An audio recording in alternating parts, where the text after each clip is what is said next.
The divorce papers were served on a silver platter, literally.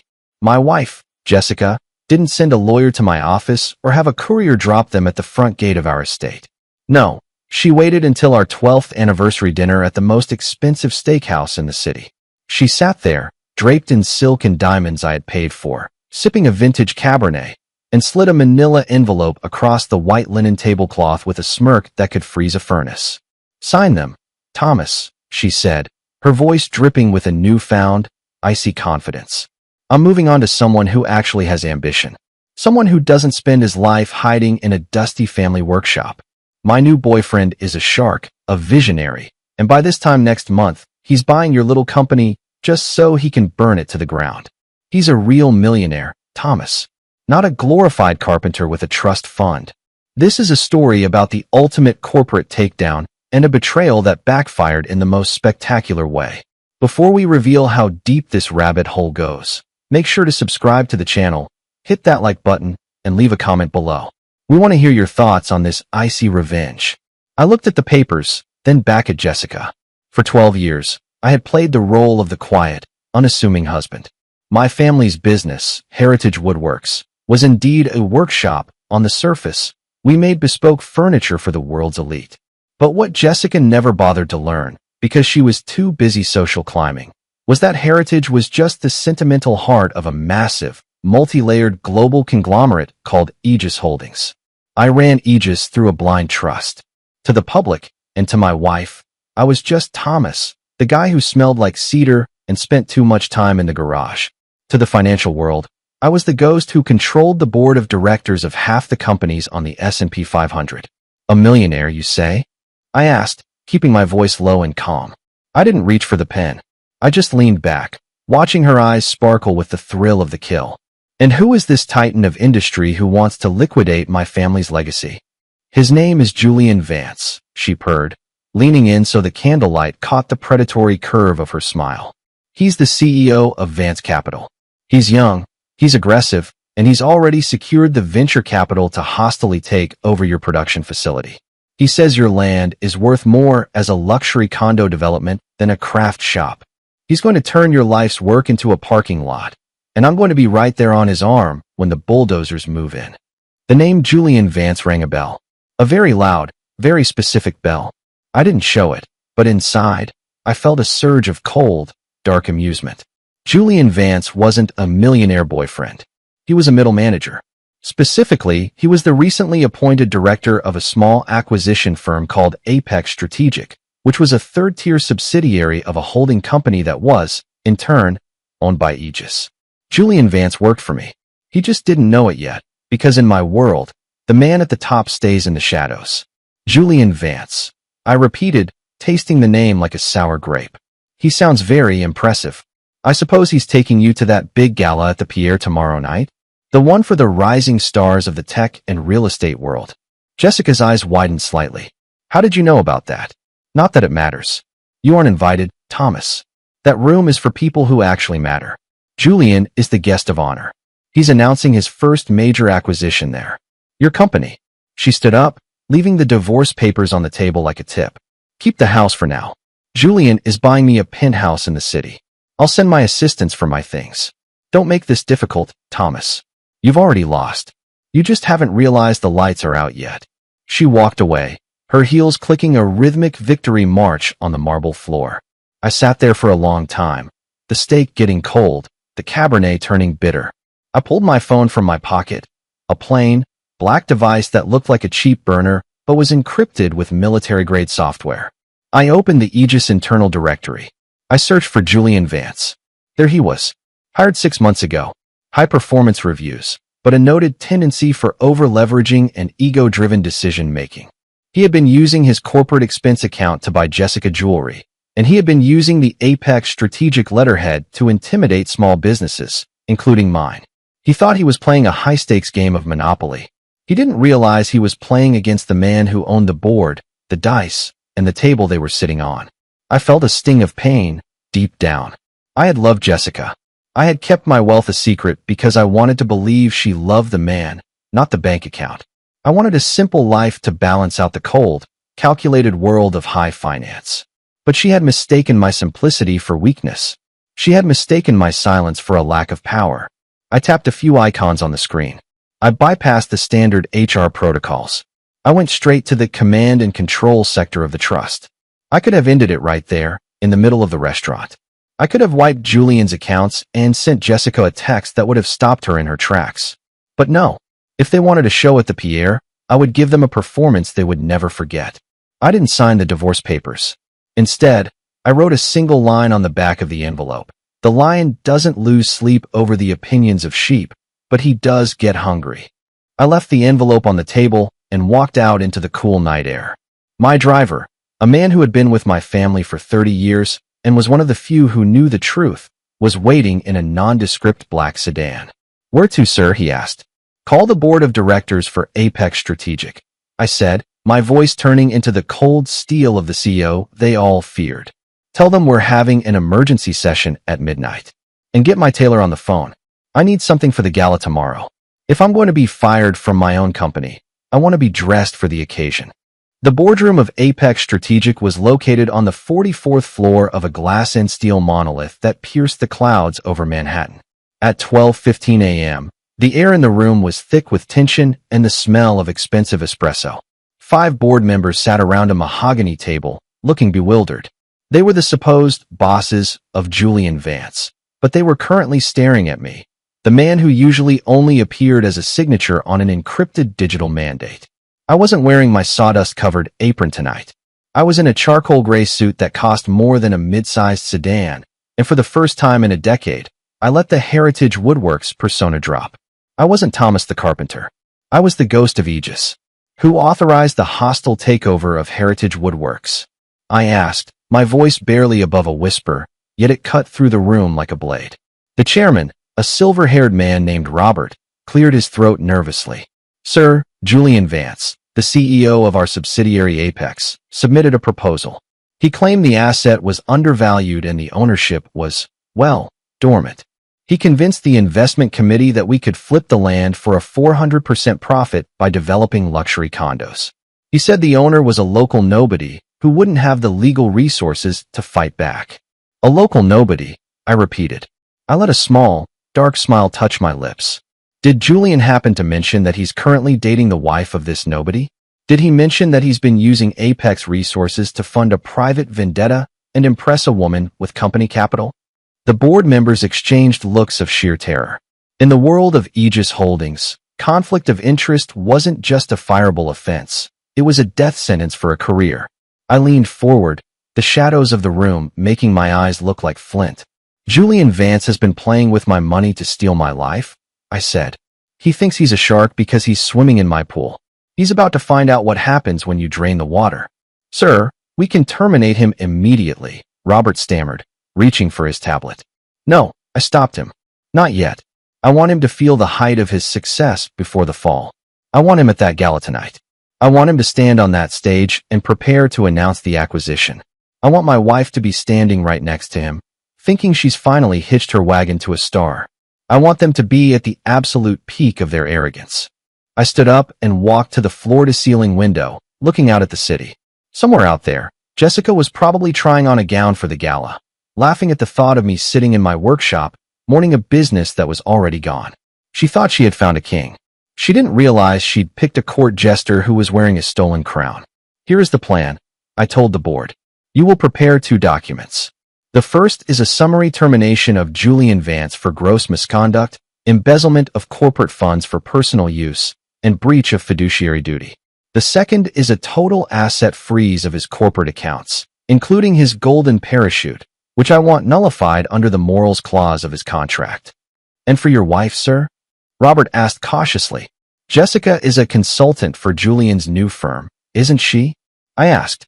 I knew she had convinced Julian to put her on the payroll as a branding expert to justify her presence at his side. I want her contract terminated for collusion. And since our prenuptial agreement has a specific clause regarding the intentional disparagement or financial sabotage of my primary assets, I want her bank accounts flagged for a forensic audit. If she used 1 cent of our joint money to help Julian map out this takeover, I want it clawed back. I spent the rest of the night in that boardroom, not sleeping, but working with a team of forensic accountants. We peeled back the layers of Julian's millionaire lifestyle. It was all a house of cards. The penthouse, leased by the company. The Ferrari, a corporate perk he wasn't authorized to use for personal travel. The jewelry he gave Jessica, charged to a business development fund. He wasn't a millionaire. He was a thief with a fancy title. By 5 a.m., I had everything I needed. I left the building as the sun began to bleed over the East River. I went back to the workshop, not to work, but to sit in the smell of the wood one last time before the world changed. I touched the grain of a half-finished oak table. This was real. This was craft. Julian and Jessica lived in a world of ghosts and reflected light. My phone buzzed. It was a photo from Jessica. It was a picture of her in a shimmering gold dress, holding a glass of champagne. The caption read, "Getting ready for the night that changes everything. Enjoy the sawdust, Thomas. You'll be seeing a lot more of it when you're looking for a new job." I didn't reply. I just forwarded the photo to my lead security officer at Aegis. "Make sure the facial recognition software at the Pierre is updated," I told him. "When these two arrive, I want them given the VIP treatment. I want them brought to the front row table. I want them to have the best view in the house for the main event." I went to the back of the shop, where a hidden door led to a private dressing room. I pulled out the tuxedo I hadn't worn in years. It was time for the glorified carpenter to take his seat at the head of the table. The gala was set to start at 7 p.m. The elite of New York would be there, and Julian Vance was planning to be the man of the hour. He was going to stand at the podium and tell the world how he had conquered Heritage Woodworks. He had no idea that I was the one who had written the script for the end of his life. The Pierre Hotel was a fortress of opulence, its grand ballroom dripping with gold leaf, crystal chandeliers, and the suffocating scent of lilies and old money. I stood in the shadows of the mezzanine, adjusted my cuffs, and watched the theater below. Julian Vance was center stage, exactly where I wanted him. He looked every bit the millionaire boyfriend, chest puffed out, teeth gleaming under the spotlights, a glass of vintage Krug in one hand. And Jessica? She was radiant in that gold dress, clinging to his arm like she'd just won the lottery. She was laughing, her head tilted back, whispering into the ears of the city's power brokers about the massive acquisition Julian was about to unveil. "He looks so confident, doesn't he?" a voice whispered beside me. It was Robert, the chairman of Apex Strategic. He looked pale, holding a leather-bound folder like it was a live grenade. "Confidence is the best camouflage," I replied, my voice cold. "He thinks he's the hunter. He hasn't looked down to see the trap." I watched as Julian led Jessica to the table of honor, right at the foot of the stage. He was greeting everyone with a firm, masculine handshake, the handshake of a man who thinks he's bought his way into the inner circle. I saw him lean over and kiss Jessica's shoulder, a possessive, smug gesture that made my jaw tighten. He was celebrating the death of my legacy with the woman who had shared my bed for 12 years. "Is the feed live?" I asked. "Yes, sir," Robert whispered. "The internal corporate broadcast is running. Every employee at Apex, every subsidiary under the Aegis umbrella, and the entire board of directors is tuned in. They think they're watching a standard Rising Star keynote. They have no idea it's a public execution." I waited for the perfect moment. The lights dimmed, and the master of ceremonies took the stage. "Ladies and gentlemen, tonight we celebrate innovation and the aggressive spirit of New York real estate. Please welcome the man of the hour, the CEO of Apex Strategic, Mr. Julian Vance." The room erupted in applause. Julian stood up, buttoning his jacket with a flourish, and gave Jessica a wink that said, "Watch this." He walked up the stairs to the podium, the spotlight following him like a loyal dog. He cleared his throat, leaning into the microphone. Thank you," Julian began, his voice booming with unearned authority. "Tonight isn't just about growth, it's about evolution. We are here to announce the acquisition of a prime piece of Manhattan history, Heritage Woodworks. Some see it as a workshop. I see it as the future site of the Vance Towers. By tomorrow morning, the old guard will be gone, and the new era will begin. I'd like to thank my partner in this vision, Jessica, for showing me that sometimes you have to burn the old to build the new." He gestured toward her, and the spotlight swung to Jessica. She stood up, beaming, basking in the envious stares of the women around her. She looked like a queen. "But before we sign the final decree," Julian continued, his ego reaching its breaking point. I've been told the parent company, Aegis Holdings, has a special video message to commemorate this transition. Roll the clip. The giant LED screen behind him flickered to life. But it wasn't a corporate sizzle reel of a new skyscraper. The screen showed a grainy, high-definition audio waveform. Then, a voice filled the ballroom, not Julian's, but mine. It was the recording I'd captured via the Apex internal servers. I don't care if the owner is some local carpenter. Julian's recorded voice boomed through the speakers, sounding panicked and shady. Just use the corporate slush fund to buy out the inspectors. If we can't get the land legally, we'll squeeze him until he chokes. And make sure Jessica's consulting fee is doubled. She's the one who gave me his private tax files. The room went silent. The kind of silence that feels like a vacuum. Julian's face went from tan to a sickly, mottled gray. Jessica's smile didn't just fade, it collapsed. She looked around the room, the spotlight now feeling like a searchlight on a fugitive. What is this? Julian stammered, turning toward the tech booth. Turn that off. That's a deep fake. That's a mistake. It's no mistake, Julian, I said, my voice amplified by the lapel mic I was wearing as I stepped out from the mezzanine and began walking down the grand staircase. Every head in the room turned. Jessica gasped, her hand flying to her throat as she saw me. I wasn't the man in the sawdust-covered apron. I was the man in the charcoal suit, the man whose presence made the chairman of the board stand at attention. Thomas. Jessica whispered, the name sounding like a curse. I walked straight to the table of honor, ignored her, and looked up at Julian on the stage. He was shaking, the bravado leaking out of him like air from a punctured tire. You wanted to buy my company, Julian? I asked, my voice echoing in the dead quiet hall. That's a neat trick, considering I sign your paychecks. Or rather, I signed them. I reached into my pocket and pulled out my phone. I didn't look at it. I knew the interface by heart. I tapped a single red icon. On the giant screen behind Julian, a new image appeared. A formal termination of employment notice, stamped with the Aegis Holdings seal. Below it, in bold red letters, were the words, contract terminated. Assets frozen. Access denied. You're not a millionaire, Julian, I said, stepping closer to the stage. You're a tenant. And your lease just expired. The silence in the ballroom was so thick you could hear the sweat hitting the floor.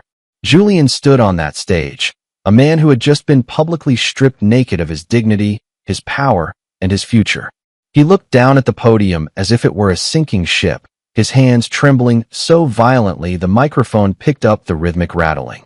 Jessica was frozen, her glass of champagne tilted at a dangerous angle, a single drop of the expensive liquid falling onto her gold dress like a tear. Thomas, wait, Julian choked out, his voice cracking. There's been a misunderstanding. The investment strategy. I was doing it for the holding company. I was trying to maximize your returns. You were trying to steal my soul with my own wallet, I said, my voice cold and echoing. But here's the thing about being a ghost, Julian. I see everything. I saw the shell companies you set up to skim the development fees.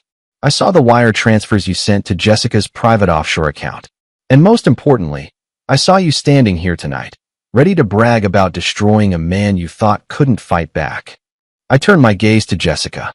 She was finally moving, her eyes darting toward the exits, looking for a way to escape the judgment of the very people she had tried so hard to impress. The elite of New York were no longer looking at her with envy. They were looking at her with the cold, detached disgust they reserved for a social parasite caught in the light. And you, I said, walking toward her. She recoiled as if I'd slapped her. You told me you found a real man. A millionaire. I hope you enjoyed the last few hours, Jessica, because they were the most expensive hours of your life. Thomas, please, she hissed, her voice a desperate whisper. We can talk about this. I was trying to motivate you. I didn't mean for it to go this far. It's already gone further than you know, I replied. I held up my phone again. While you were waiting for your king to give his speech, I had my legal team file a motion. Because you used corporate information to attempt a hostile takeover of a family asset, the bad faith clause of our prenup has been activated. You aren't getting half, Jessica. You aren't getting a cent. In fact, by the time the forensic auditors are done with that consulting income Julian gave you, you'll likely owe the company more than you've ever seen in your life. At that moment, for burly men in dark suits, my personal security detail, marched into the ballroom. They didn't go to the stage. They went straight to Julian. "Mr. Vance," the lead guard said, his voice booming. "You are on private property without authorization. Your corporate credentials have been revoked. Your company-leased vehicle has been disabled and towed. You have 60 seconds to exit the premises before you are arrested for trespassing." Julian looked at the guards, then at the crowd, then back at me. The shark was gone. All that was left was a small, terrified man who had gambled with another man's life and lost. He stumbled off the stage, nearly tripping on the stairs. He tried to grab Jessica's hand as he passed, but she pulled away as if he were covered in acid. She didn't want the loser. She only wanted the winner. But the winner was done with her. "Thomas, honey," Jessica said, her voice suddenly sweet, a terrifyingly fast shift back to the loving wife persona. "Let's go home. Let's fix this. I made a mistake. I see that now. We're a team, right? The locks were changed 20 minutes ago, Jessica," I said, leaning in so only she could hear me. "Your designer bags and your silk dresses are in a storage unit on the edge of town. The code to the unit will be sent to your phone once you sign the final, uncontested divorce papers. Oh, and I'd check your digital wallet if I were you. I just canceled the supplementary cards." She reached into her clutch and pulled out her phone. Her face went gray. "Access denied," she whispered. "The Pierre has a very strict policy about non-guests loitering in the ballroom," I added, stepping back. "And since your name was removed from the VIP list 5 minutes ago, I believe you're finished here."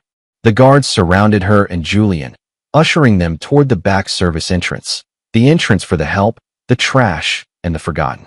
As they were led away, the ballroom remained in stunned silence. I turned back to the crowd, the captains of industry and the socialites who were all waiting to see what the ghost of Aegis would do next. I picked up Julian's discarded glass of Krug from the podium. I raised it to the room. "To the nobody carpenters," I said with a smirk. "May we always be underestimated." I drained the glass, turned on my heel, and walked out the front doors. My driver was waiting, the engine of the nondescript sedan purring in the night. As we pulled away from the curb, I saw Jessica and Julian standing on the sidewalk, illuminated by the harsh streetlights, arguing as the rain began to fall. They had nothing but each other now, and they hated each other more than anything in the world. Conclusion: the author's perspective. This wasn't just a story about a business takeover. It was a story about the arrogance of assuming that what you see is all there is. Jessica and Julian fell into the oldest trap in the world. They mistook modesty for weakness. In the high-stakes world of modern business and relationships, power isn't always the loudest voice in the room or the flashiest suit on the stage. Real power is the man who owns the building but is happy to spend his day working with his hands. Thomas didn't just fire a bad employee and a disloyal wife. He reminded us that when you play with fire, you shouldn't be surprised when the person who owns the matches decides to burn it all down. What would you have done? Would you have held the public execution at the gala, or just handled it quietly in court? Let us know in the comments. If you love this story of cold, calculated justice, hit the like button, subscribe to the channel, and share this video. We've got more stories of high-stakes revenge coming your way soon.